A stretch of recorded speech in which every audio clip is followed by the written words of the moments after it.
to register for a minimum of 8 subjects and a maximum of 9 subjects. This is a departure, slight departure from the old curriculum where the maximum number of subjects a candidate would register for would be 10. This curriculum gives allowance for 9 subjects and not 10. Continuous assessment or CA scores for the subjects offered and the projects that are being done by each candidate will be a requirement for certification. For the UCE transitional exam, which is based on the old curriculum, the board requires that the candidates who are going to qualify for this examination will be those who sat in 2023 or earlier and would like to improve their grades. Those who registered for the UCE 2023 or earlier but were unable to sit for various reasons. Those whose results for the 2023 examinations have been cancelled, and those who failed to register in the UCE examination again for various reasons. These must have passed, must have the PLE of 2018 or earlier. Adult candidates who are 20 years old and above and did not seek PLE, this will require special permission from the board before they can register. And they must provide proof for age that they are adults, 20 years and above. This is being done because as the country transits from the old curriculum to the new lower secondary curriculum, the board recognizes that there is need to conduct this examination to address the issues that I have outlined. I want to emphasize that this is a one-off examination and will not be repeated. Next year, 2025, UNEB will not conduct another examination under the old curriculum. So we want to encourage anyone who would wish to take advantage of this chance that the board is offering to take this chance, or else thereafter they may be advised to try other pathways. For the Uganda Advanced Certificate of Education examination, the requirements will be candidates who passed UCE with grades 1, 2, 3, or 4, and have obtained the UCE certificate in 2022 or earlier, or they possess an equivalent qualification. These are the ones that can be registered for the 2024 USCE examination. For the purpose of government sponsorship, only candidates who sat the UCE examination in 2022 will be eligible under the Bucharest government program. Now, candidates with foreign results. There are a number of learners in our schools who qualified or who acquired earlier qualifications outside this country. So all these candidates with foreign results must have their results, those foreign results, equated by UNEB before the registration. After receiving the equated results, the candidates are going to be given a unique code to enable them to register electronically. This procedure also applies to the adult candidates that I have talked about and those that have been authorized legally to change their names. Continuous assessment and project scores. Ladies and gentlemen, Continuous assessment is an integral part of the new lower secondary curriculum, and the scores are going to contribute 20% of the final end of cycle assessment. And scores for projects, you may be aware each candidate is required to undertake a project. The scores for these projects will be reported separately on the certificates. In other words, the UCE certificate will have a provision where the score that the candidate obtained in the project will be reported. Schools should submit the CA scores and the project scores starting from the 4th of June this year to the 4th of October. The board will receive these scores from the 4th of June and close receipt of the scores on the 4th of October. And we would like schools to take note of these very important dates.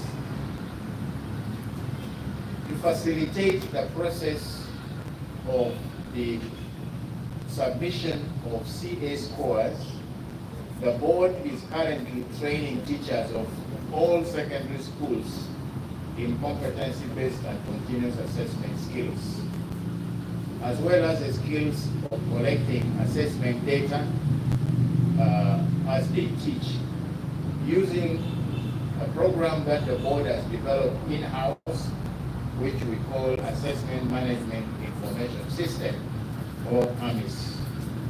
This tool has been developed by the board, and the teachers are being trained in the use of these tools. The training is currently going on a regional basis. The board has so far covered the sub-regions of Acholi, Lamu, Besso, Sebei, Basso, Bugishu sub-regions, and training is progressing steadily, and we hope with the availability of funds that the board has requested, the entire country will be trained in the skills of using this system to report the assessment scores. Registration for all these 4 examinations will close on the 31st of May. Today is the 24th, and so we have first 1 week or thereabouts for the normal registration to close. For candidates who may miss being registered during this period, the board will still provide an extension, but this will be called late registration, and it's going to attract a surcharge.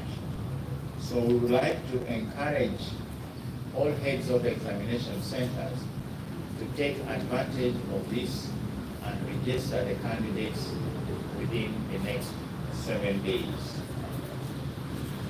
The government will continue to pay registration fees for all candidates that are sponsored under any of the 3 programs: the Universal Primary Education, for PLE, the Universal Secondary Education for USE, the UCE, and the Universal Post-O-Level Education and Training Program, or UPOLET.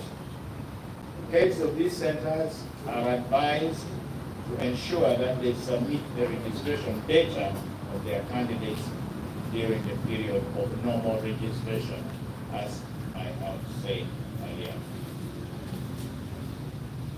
I would like to reiterate that the fees, examination fees, have not been increased. So for PLE, the primary leaving examination, the registration fees remain 34,000. For the Uganda Certificate of Education, UCE, the fees have remained 164,000, and for the UACE examination, the fees have remained 186,000 shillings. Charging fees not prescribed by UNEP is quite common. According to the UNEP Act 2021, Section 33, it is an offense for anybody to charge fees that are not prescribed by UNEP and refer to such fees as UNEP fees. Heads of centers and school directors are therefore cautioned against calling any administrative costs that they levy on the candidates as UNEP fees. Such an offense attracts a penalty of 2,000 currency points or 40 million shillings, or a term of imprisonment not exceeding 10 years, or both, fine and imprisonment term. Additionally, the person convicted of this offense will be required to pay back the money that they collected illegally.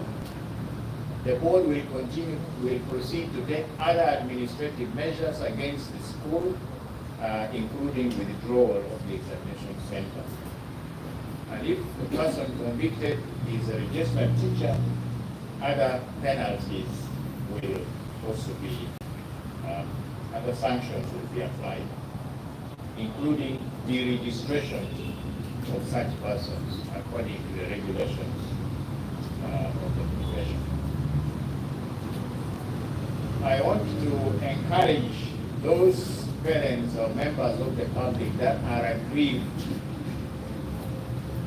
because they've been charged exorbitant fees, alleged to be examination registration fees, to file such complaints with the police. This is a criminal act. It is not prosecuted by Uganda National Examinations Board because the board does not have the capacity to prosecute criminal acts. So where a parent or parents feel aggrieved by the exorbitant fees that have been charged by a school and called the UNEP fees, they should file their complaints with the police so that criminal proceedings are instituted against such persons. UNEP does not have the capacity, neither is it the role of the board to follow up these criminal cases. Similarly, misappropriation of examination registration fees, UNEP is also cautioning heads of centers or their representatives to ensure that all registration fees are remitted to the board and that the students are duly registered for the examination. Ladies and gentlemen, it has been common in the past when the board is about to start to examine the candidates to realize that a group of candidates from a particular school have not been registered for the examination which they are hoping to sit. And this is also a criminal offense. Anyone who fails to remit monies that they have collected in the name of registration, these ones also commit an offense, and they are also liable on conviction to a fine of not exceeding 2,000 currency points or 40 million shillings or a term of imprisonment of 10 years. This is in accordance with Section 32 of the UNEP Act of 2021. And such persons will also pay back the monies that they collected and did not remit. And where they are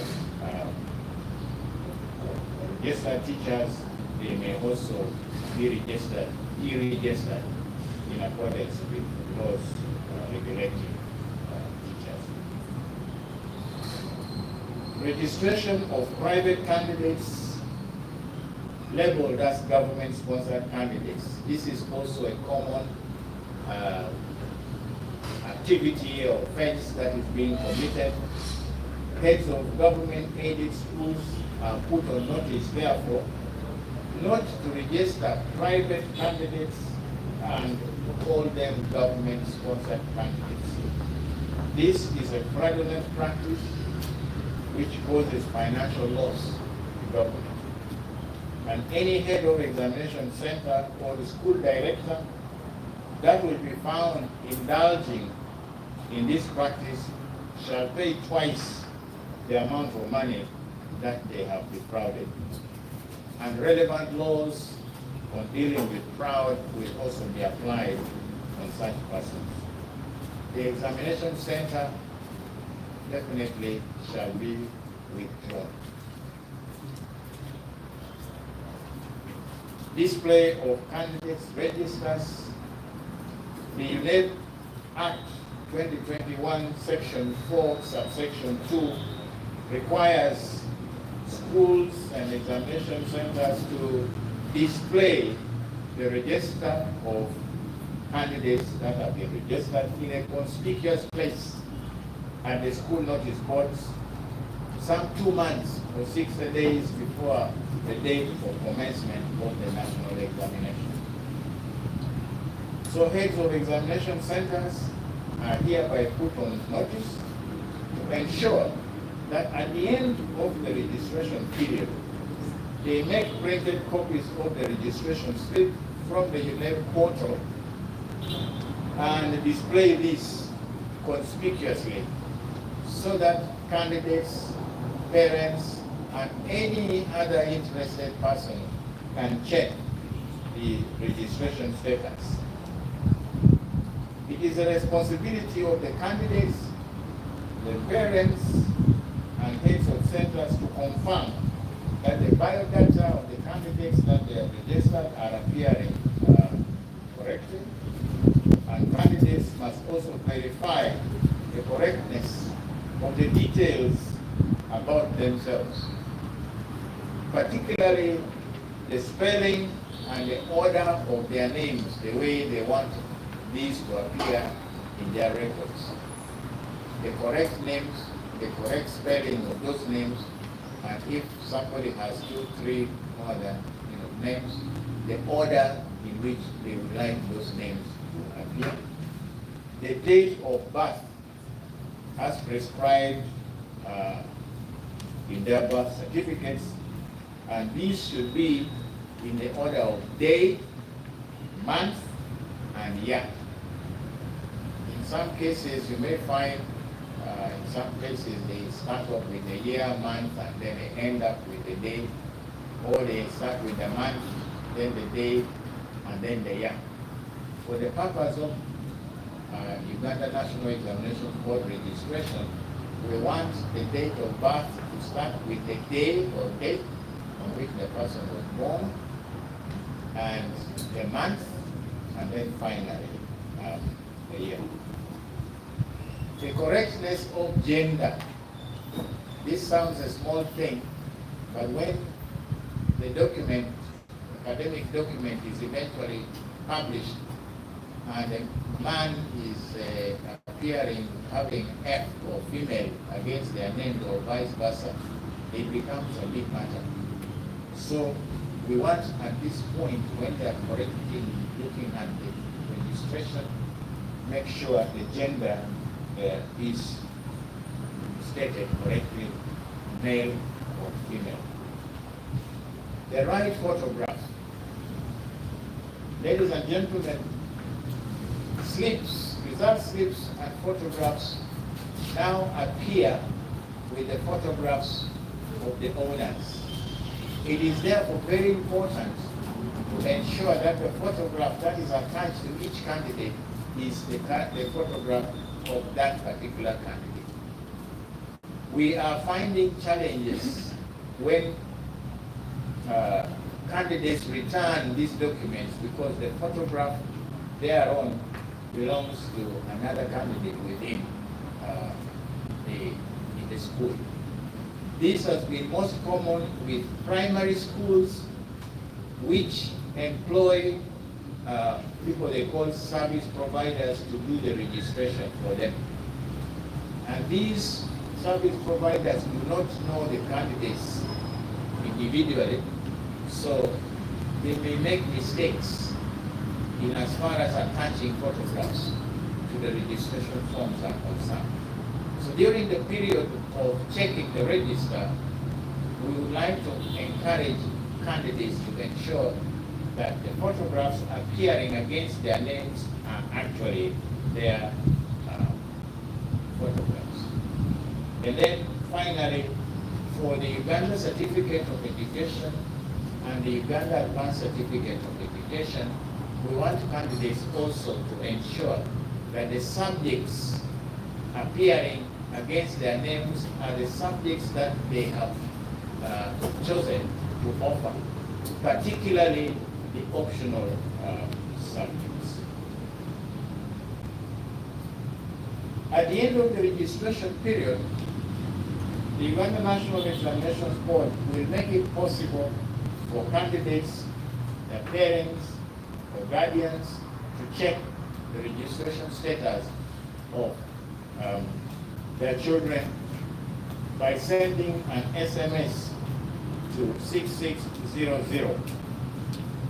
Once the board has declared that registration has closed and the period for amendment of data or records has also ended, it will be possible for a person to, by use of SMS, to verify whether their child or their dependent has been registered. In order to do that, the person should know the index number that the candidate has been given, and then indicate the correct level of the examination, PLE or UCE, and the index number that has been ascribed to the candidate, starting with the school number and then the candidate's individual number, and then send this to 6600. They will receive back information indicating the candidate, the name, and the subjects that they have been registered for. If they do not find that, then it gives them a heads-up information that there is some problem with the registration of that candidate, and this can be handled well before the examination period. We want to encourage parents and guardians to please make use of this to avoid last-minute panic when you discover that your child appears not to have been registered. We wish all the aspiring candidates at this level God's blessings as they prepare themselves towards sitting the examination. And thank you all for listening to God and my country.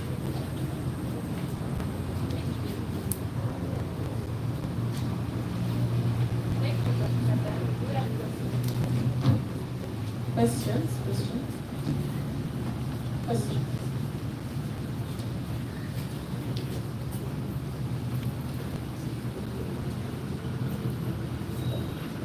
Good morning, Viti. My name is Olivia Layabara from Radio Sakunso. We seek clarity from you. During the release of UCE on 23, we heard the First Lady saying that they are ready to pay for candidates who would love to repeat UCE exams through the old curriculum. How far has UNEP gone about that? Any other question?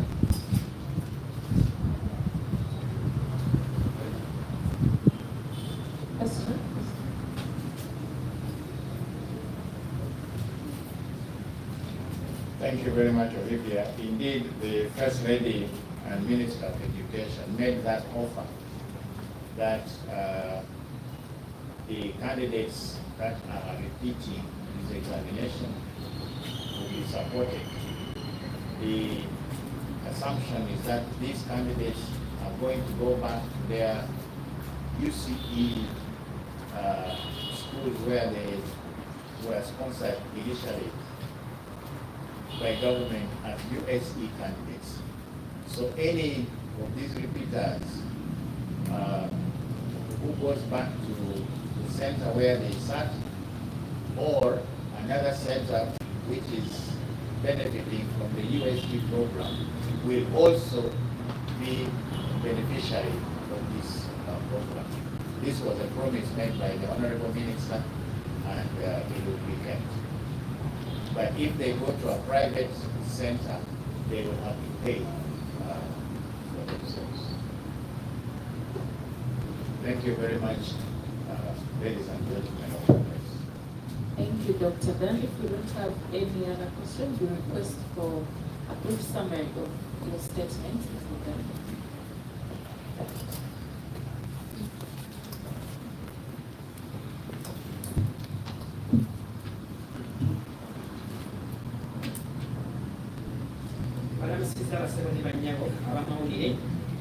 Omukulu akubye ekitongole kya UNEB olwaleero ayogedde ku kuwandiisa abayizi abagenda okukola ebibuuzo ebya primary ekibiina ekyomusanvu, abagenda okukola ebya siniya eyokuna UCE, n'abagenda okukola ebibuuzo ebya siniya ey'omukaaga yayise USE.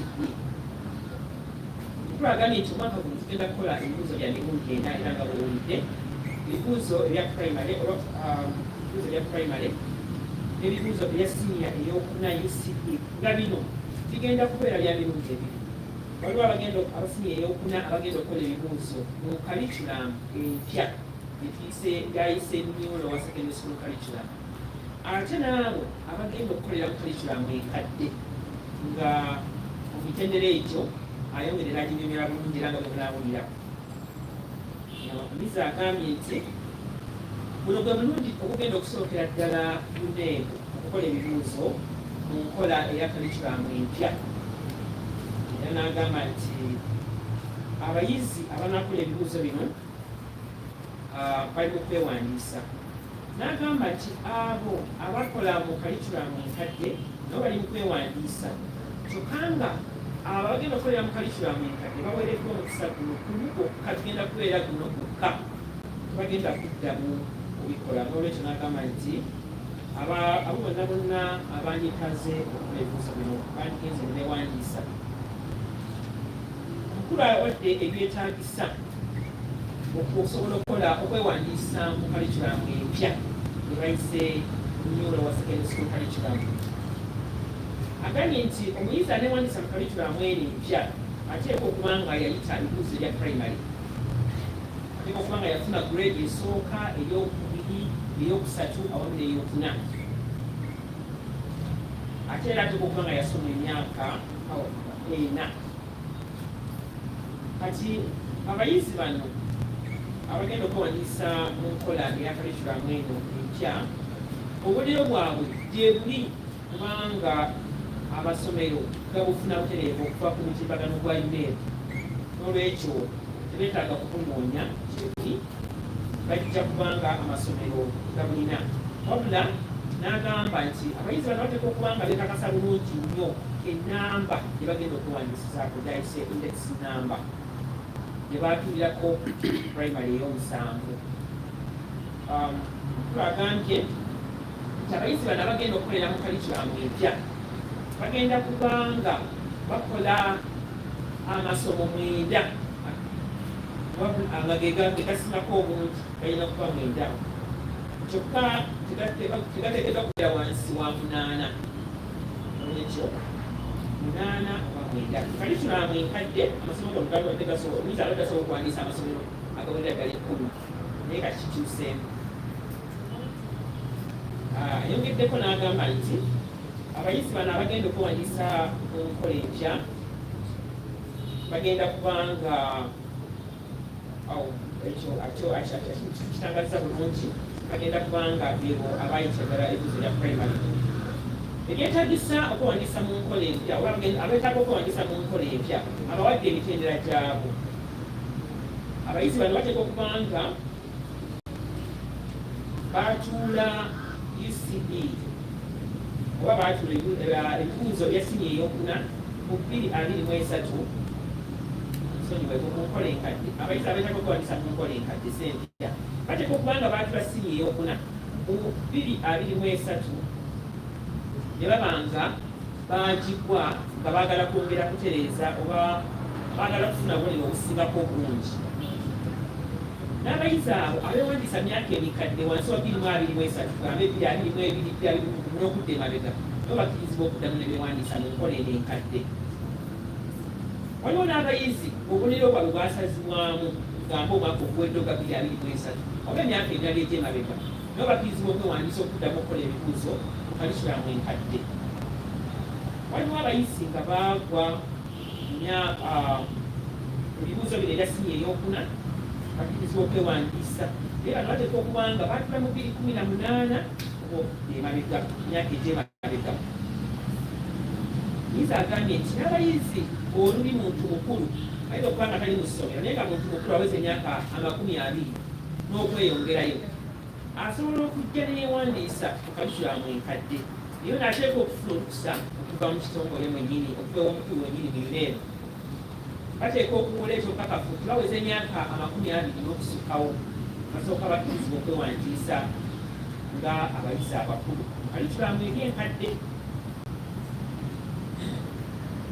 Tubazeemu okukikkaatiriza nti bino bye bijja okubeera ebibuuzo ebisembayo olwekyo abayizi bonna abanjagadde okwewandiisa nga tebakolanga siniya yakuna abakubiriza bakozesa omukisa guno kubanga bagenda kuddamu kugufuna.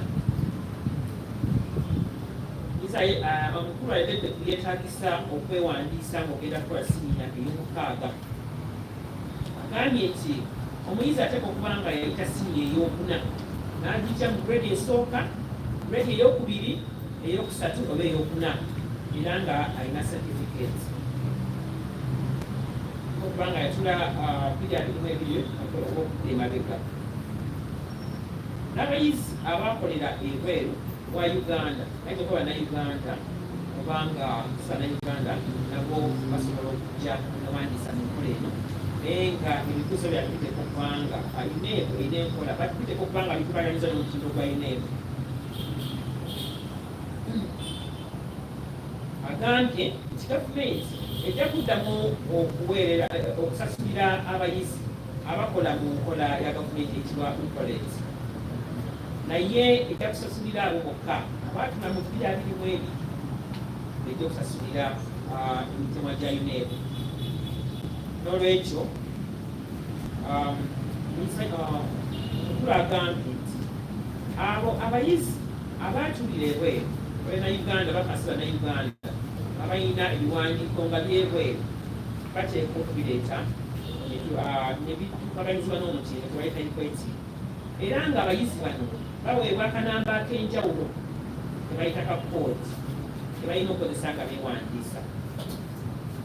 Kino kye kimu era nga abayizi abakulu kyebalina okukola abayizi abasusa emyaka 2 benjogeddeko waggulu naye bateeka okuweebwa akanamba ako ka koodi okusobola okwewandiisa obulungi omutimbagano ogwa UNEB.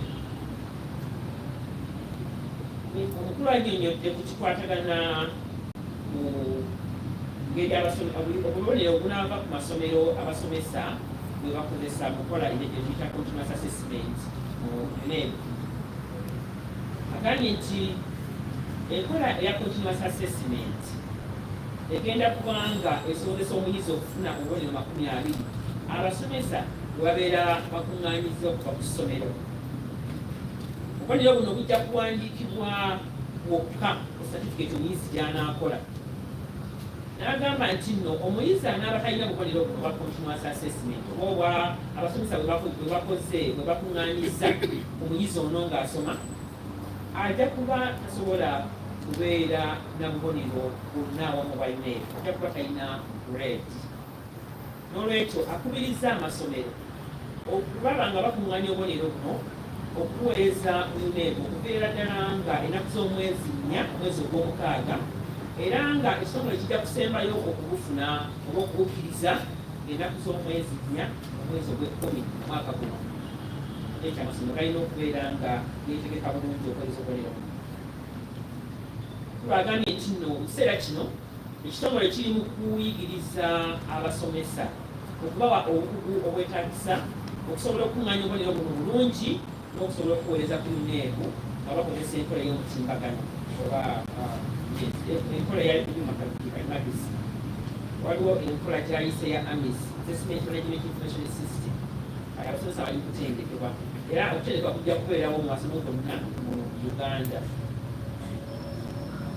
Tulagamye nti kati okwewandiisa kugenda mu maaso era abayizi bagenda kwewandiisa nga tewali bagenda kwewandiisa mu nkola eya bulijjo oba enkola ennuŋŋamu okutuukyagagala nga ennaku z'omwezi 31 mwezi guno gwe tulimu ogwokutaano 2024.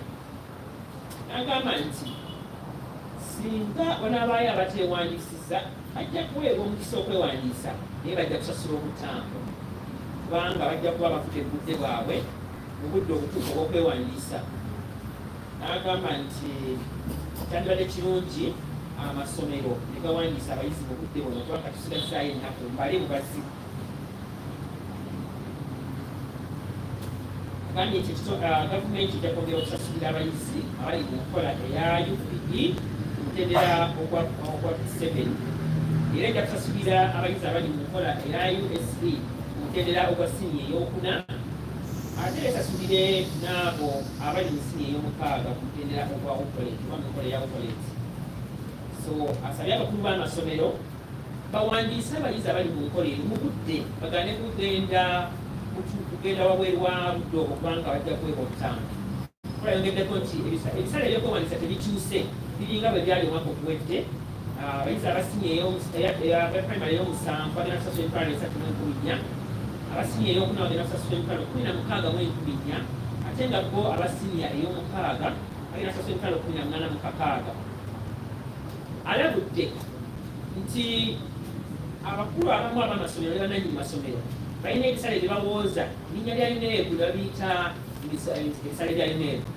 N'agamba nti kino si kituufu era n'alabula nti singa omuntu akwatibwa etteeka lya UNEB eppya erya 2021 liba limukwata era asasula omutango okutaka wansi wa miliyoni 4 oba okusibwa emyaka etasukka myaka 10 oba byombi okusiba nosasula omutango. Ate n'omuntu ono singa aba akwatiddwa ateekwa okuddiza abo be yaggyako ssente ezo ezali zali bya UNEB n'azibaddiza nga bwe yazibajjako obukungi bwazo nga bwe yazibajjako. Kyokka n'ekitongole tekijja mulekeraawo, kijja kumuggyako ssente yaakyo. Ate baba musomesa nga yeewandiisa bulungi mu kitongole mu minisitule y'ebyenjigiriza n'ennamba yalina ejja kubikkibwako.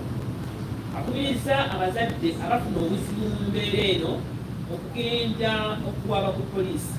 Agambye nti tebawaaba mu kitongole kubanga ekitongole tekirina buyinza kuwozesa misango egifaananako nga kino, giwalibwa ku poliisi.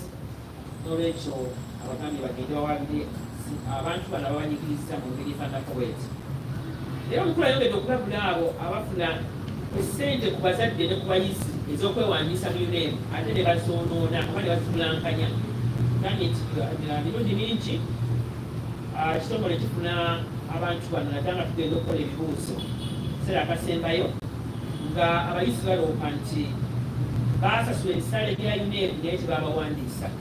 N'agamba nti era etteeka lya UNEB etteeka eri mu katundu aka 32 mu tteeka erya 2021 libakwata omuntu ono singa bakwatiddwa akasula miliyoni obukadde 40 oba okusibwa era emyaka 10 oba byombi. Olwekyo n'abalabula okubeera beegendereza abazadde abayizi wamu n'eggwanga lyonna. Abasomesa abanakikola banaaba nga balina ennamba y'okwewandiisa, ennamba zisobola okubaggibwako kubanga musango munene. Takomyawo alabudde n'amasomero aga gavumenti agawandiisa abayizi abavudde mu nkola ey'obwannannyini babayita aba gavumenti. Omukulu agambye nti naguno musango era etteeka libavunaana. Olwekyo alabudde abakulu b'amasomero ne bannannyinigo okwewala okubulankanya ensimbi za gavumenti nga bawandiisa abo abatali mu nkola ya gavumenti kubanga ssente zaabwe zijja kubaggibwako singa banaaba nga bazituuliddwa. Muyizi akubiriza amasomero okutimba enkalala z'abayizi nga wabulayo ennaku 60 ebibuuzo bikolebwe.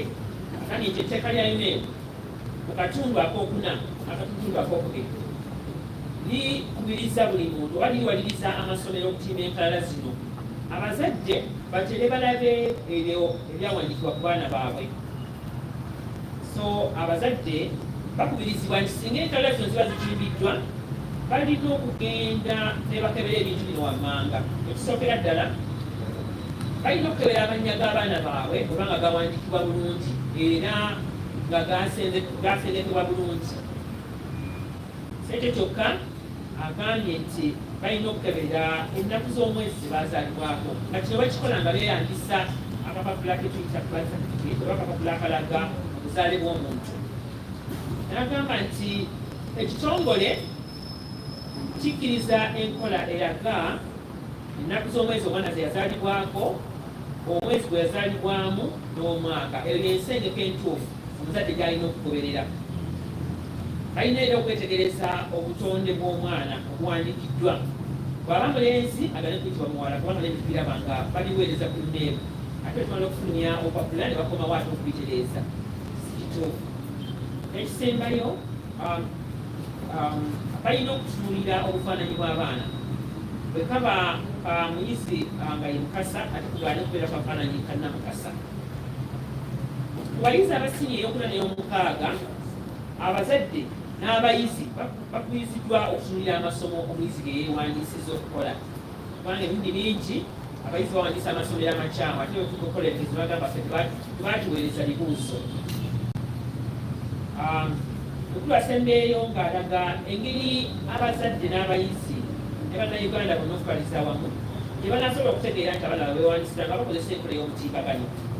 Kijja kuwetagisa kujja ku UNEP wabula bwe banaagenda ku masimu gaabwe bajja kusobola okukozesa enkola gituyita eya SMS oba eya kamesegi nga bakozesa index namba y'omuyizi. Nolwekyo omuzadde oba omuyizi alina okumanya index namba ye oba enamba gy'okozesa okwewandiisa okuli enamba y'essomero n'ey'omuyizi yennyini, n'amanya n'eddala omuyizi kwali oba PLE oba UCE oba USCE. Bw'abiteekamu n'aweereza akameseji ako ku nnamba eno 6600 66 n'awenasobola okwogera. N'olwekyo mukulu akubiriza abantu bonna bannayuganda abazadde n'abayizi okukakasa nti nno omuyizi awandiisiddwa bagane kulinda ate kaseera akasembayo nokakasa nti bino ebimuwandiisiddwako ekyofu. Asabidde era n'ayagaliza abayizi bonna bonna abeeteekateekera okwewandiisa omwaka guno obuwanguzi n'emikisa.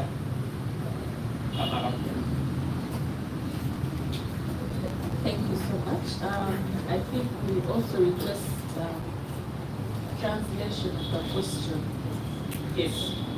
China bagala yabuuzizza ku ekibuuzo nti minisita ow'ebyenjigiriza Kasibedi yasuubiza nti abayizi abaana bagenda okuddamu ebibuuzo ebya siniya ey'okuna gavumenti ejja kubasasulira. Twakitangaza bulungi n'agamba nti kituufu yayogera ekyo era nga abayizi bano abanasasulirwa ebo abanaabeera batulidde mu masomero aga gavumenti. Abali masomero ga gavumenti abakubiriza okuddayo beewandiise mu masomero gaabwe aga gavumenti. Abataaliyo nga basobola okwewandiisa nabo nga basobola okukikola. Naye abo banaabeera amasomero ago bwannannyini agambye nti gavumenti ejja kubasasulira. Thank you so much. If we have no questions, we've come to the end of this press conference. Thank you so much, Dr. Ben and officials from UNEP. We have Ministry of Internal Affairs and the APDF at the moment. However, there are some things in the body. Still some time. Alex, sorry about the Alex.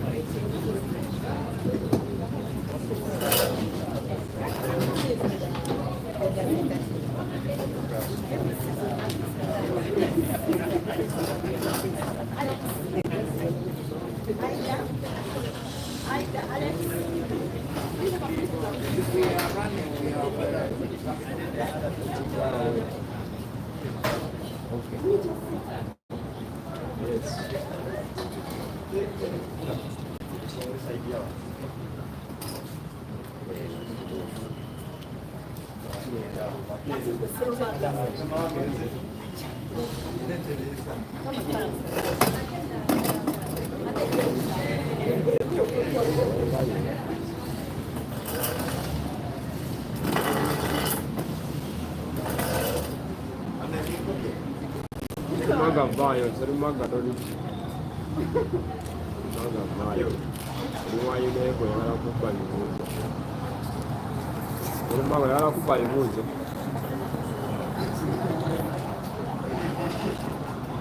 Maga yala kupa limuzo.